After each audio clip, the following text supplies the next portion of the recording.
So we're going to do a little reading together. I hope you don't mind. Uh, this is The Passion of the Western Mind by Richard Tarnas. And I've read it before, but that was like 5 years ago. And I didn't know that Rick taught at CIIS. I didn't even know that CIIS existed. Um, I don't even know how I originally got this book in my hands. I probably just saw it on the shelf at Barnes & Noble. And it was at a time when I was trying to deepen my knowledge of Western philosophy and Western thought, because I had really begun reading voraciously by reading about Buddhism and Taoism and Hinduism, Indian philosophy. And so this was among the first books that I read in order to get a better background of Western philosophy. And I'm going to start on chapter 2 because the first chapter is pretty much on ancient Greece, Plato, Socrates, the pre-Socratics, and then Aristotle. But I'm going to skip to chapter 2, which is the transformation of the classical era. It's page 73. So let's begin. Just when the Greek intellectual achievement had reached its climax during the 4th century BC, Alexander the Great swept down from Macedonia through Greece and onward to Persia, conquering lands and peoples from Egypt to India, and creating an empire that was to encompass most of the known world. The very qualities that had served Greece's brilliant evolution, restless individualism, proud humanism, critical rationalism, now helped precipitate its downfall. For the divisiveness, arrogance, and opportunism that shadowed the Greeks' nobler qualities left them myopic and fatally unprepared for the Macedonian challenge. Yet the Hellenic achievement was not fated for extinction. Tutored by Aristotle as a youth in his father's court, and inspired by the Homeric epics and Athenian ideals, Alexander carried with him and disseminated the Greek culture and language throughout the vast world he conquered. Thus Greece fell just as it culminated, yet spread triumphantly just as it submitted. As planned by Alexander, the large cosmopolitan cities of the empire, above all Alexandria, which he founded in Egypt, became vital centers of cultural learning, in whose libraries and academies the classical Greek inheritance survived and flourished. Alexander seems also to have been inspired by a vision of mankind's universal kinship beyond all political divisions, and he attempted to bring about such a unity, a massive cultural fusion, by means of his immense military ambition. After his earthly death, however, Alexander's empire did not hold together. Following a long period of dynastic struggles and shifting sovereignties, Rome emerged as the center of a new empire, with both its focal point and its outlying regions now further west. Despite the Roman conquest, Greek high culture still presided over the educated classes of the greater Mediterranean world, and was rapidly absorbed by the Romans. The most significant scientists and philosophers continued to work within the Greek intellectual framework. The Romans modeled their Latin works on the Greek masterpieces, and carried on the development and expansion of a sophisticated civilization. But their more pragmatic genius lay in the realm of law, political administration, and military strategy. In philosophy, literature, science, art, and education, Greece remained the most compelling cultural force in the ancient world. As the Roman poet Horace noted, the Greeks, captive, took the victors captive. This is a new section in Chapter 2 called Cross Currents of the Hellenistic Matrix. This part of this section is titled The Decline and Preservation of the Greek Mind.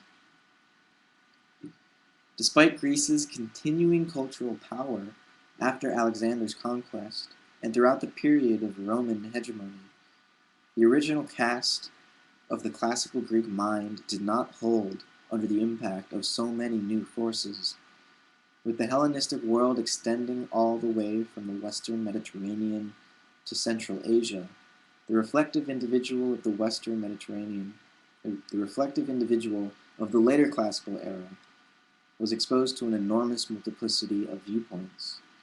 The initial expansion of Greek culture eastward was in time complemented by a strong influence of Oriental, from east of the Mediterranean, religious and political currents to the west. In important respects, Greek culture was as enriched by this new influx as were the non-Greek cultures by the Hellenic expansion. Yet in other respects, the polis-centered Greek mind lost something of its earlier confident lucidity and bold originality.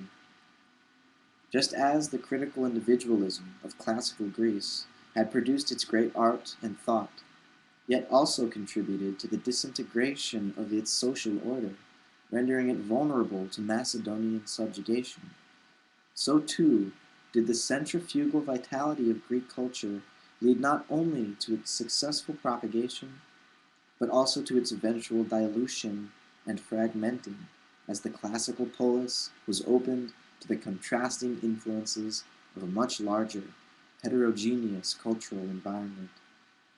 The unprecedented cosmopolitanism of the new civilization, the breakup of the old order of small city-states, and the succeeding centuries of constant political and social upheaval were profoundly disorienting. Both individual freedom in and responsibility to the polis community were undermined by the massiveness and confusion of the new political world. Personal destinies appeared to be determined more by large impersonal forces than by individual volition. The old clarity no longer seemed available, and many felt they had lost their bearings. Philosophy reflected and attempted to address these changes, while Plato and Aristotle continued to be studied and followed. The two dominant philosophical schools originating in the Hellenistic era, the Stoic and Epicurean, were of a different character. Though owing much to the earlier Greeks, these new schools were primarily ethical and exhortatory, noble philosophical defenses with which to endure troubled and uncertain times. This shift in the nature and function of philosophy was partly a consequence of a new intellectual specialization in the wake of Aristotle's expansion and classification of the sciences, a specialization that gradually separated science from philosophy, narrowing the latter to moral positions backed by relevant metaphysical or physical doctrines. Yet beyond this insulation of philosophy from broader intellectual concerns, the characteristic philosophical impulse of the Hellenistic schools arose less from the passion to comprehend the world in its mystery and magnitude, and more from the need to give human beings some stable belief system and inner peace in the face of a hostile and chaotic environment. The result of this new impulse was the emergence of philosophies more limited in scope and more prone to fatalism than their classical predecessors. Disengagement from the world or from one's own passions was the principal choice, and in either case, philosophy took on a more dogmatic tone. Yet Stoicism, the most broadly representative of the Hellenistic philosophies, possessed a loftiness of vision and moral temper that would long leave its mark on the Western spirit. Founded in Athens in the early 3rd century BC by Zeno of Citium, who had studied at the Platonic Academy, and later systematized by Chrysippus, Stoicism would be especially influential. in the Roman world of Cicero and Seneca, Epictetus and Marcus Aurelius. In the Stoic view, all reality was pervaded by an intelligent divine force, the Logos, or universal reason, which ordered all things.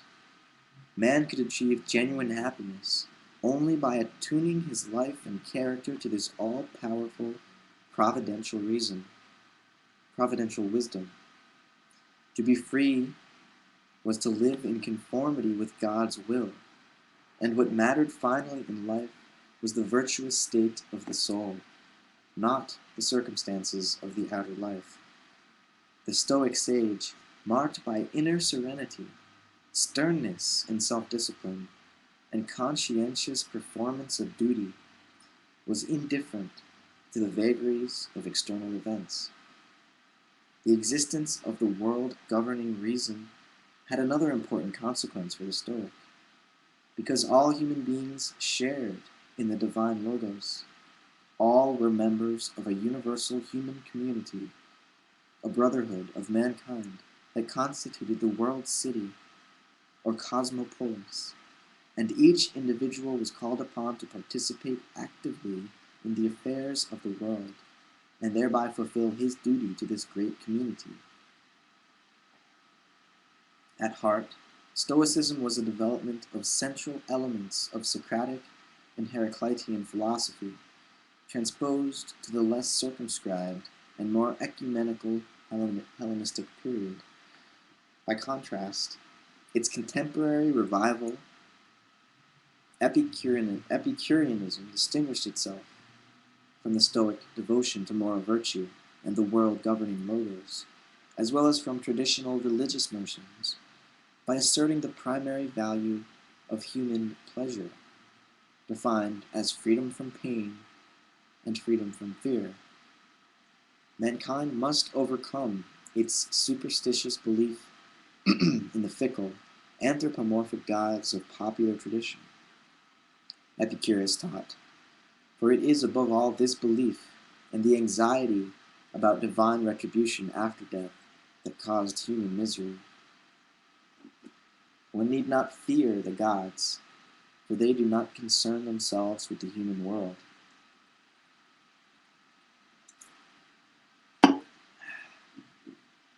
Nor need one fear death, for it is merely the extinction of consciousness and not a prelude to a painful punishment. Happiness in this life can best be achieved through withdrawal from the world of affairs, to cultivate a quiet existence of simple pleasure in the company of friends. The physical cosmology from which the Epicurean system drew was Democritus's atomism, with material particles forming the substance of the world, including the mortal human soul.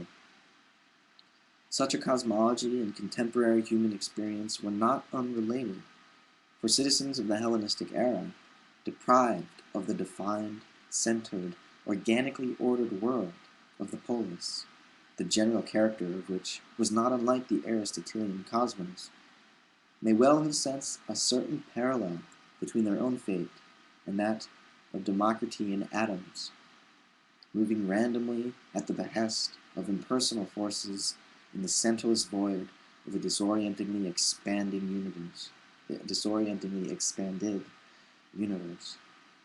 A more radical reflection of the era's intellectual shift was the systematic skepticism represented by thinkers such as Pyrrho of Elis and Sextus Empiricus, who held that no truths could be known to be certain, and that the only appropriate philosophical stance was the complete suspension of judgment. Developing powerful arguments to refute all dogmatic claims to philosophical knowledge, skeptics pointed out that any conflict between two apparent truths could be settled only by appeal to some criterion.